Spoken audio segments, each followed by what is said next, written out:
자, 경청 훈련. 중요합니다. 경청은 연습하여 개발할 수 있답니다. NCS에 나오는 모든 능력은 다 연습하여 개발할 수 있어요. 창의력도 아시겠죠? 다 타고나는 능력은 없다. 그냥 그걸로 통일하면 됩니다. 아시겠죠? 자, 대화법을 통한 경청훈련은 등등등 인간관계에서 적용될 수 있다. 자, 경청훈련에요. 굉장히 여러 가지가 있어요. 사실은. 여러 가지, 게임을 위한 것도 있고 여러 가지가 있는데, 우리가 시험에 대비해서는요, 요거 하나, 즉, 이건 대화법을 통한 경청훈련이거든요. 요거 한 개만 좀 기억을 했으면 좋겠습니다. 아시겠죠? 자, 주의를 기울일 것, 당연하고요. 상대방의 경험을 인정해라. 미리 한번 인정하고 더 많은 정보를 요청해라. 즉, 동의하고 인정해야만 추가적인 얘기가 나온다라는 뜻입니다. 요청해야 되고요. 정확성을 기해 요약하기 앞에서 다 다룬 거죠. 한 가지, 요 두 가지가 좀 여러분들 낯선 건데요.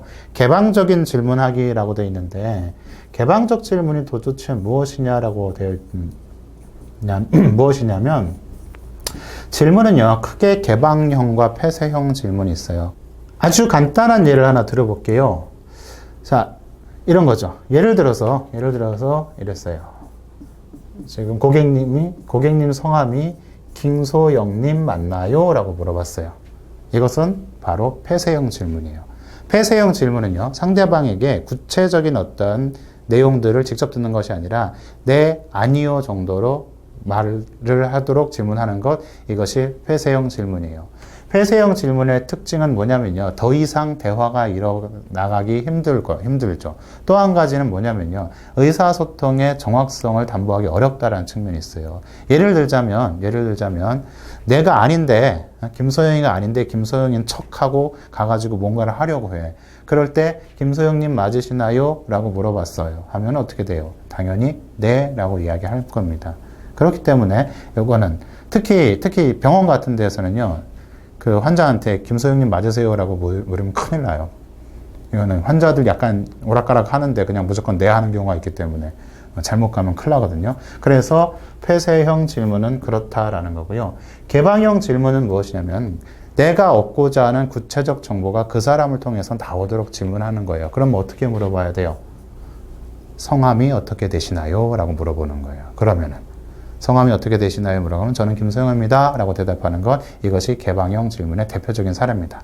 교과서에 의하면요, 언제, 어떻게, 누가 이런 것들을 언제, 어떻게가 들어가 있는 질문, 여행 계획은 무엇인가요? 이렇게 물어보라고 하는 것이 개방형 질문이라고 하는데, 가장 근본적인 차이점은 요거 두 가지예요. 아시겠죠? 그래서 그러다 보니 어떻게 됩니까? 상대방으로부터 구체적 답변이 나오도록 하냐면 의문사들이 들어가는 게 좋겠죠. 무엇인가요? 라고 물어본 것처럼, 성함이 어떻게 되시나요? 라고 물어본 것처럼. 아시겠죠? 그것이 개방적인 질문인데, 원래는 그냥 우리가 개방형 질문을 사용한다. 사실 이 개념이 맞는 거예요. 아시겠죠? 자, 왜라는 질문은 피하기인데요.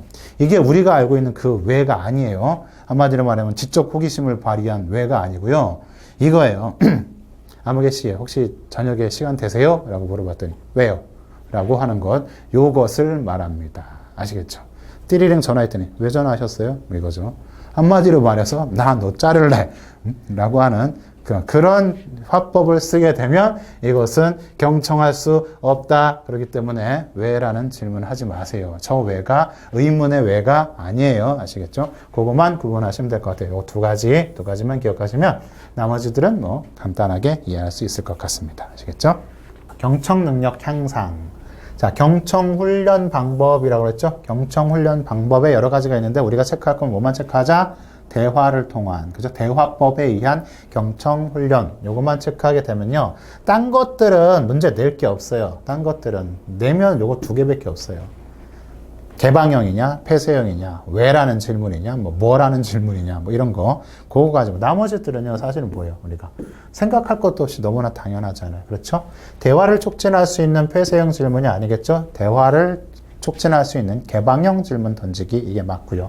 왜라는 말은 제가 목소리까지 이상하게 바꿔가면서 예를 들어서 설명해 드렸습니다. 절대로 안 잊어버리겠죠. 그거 아시겠죠?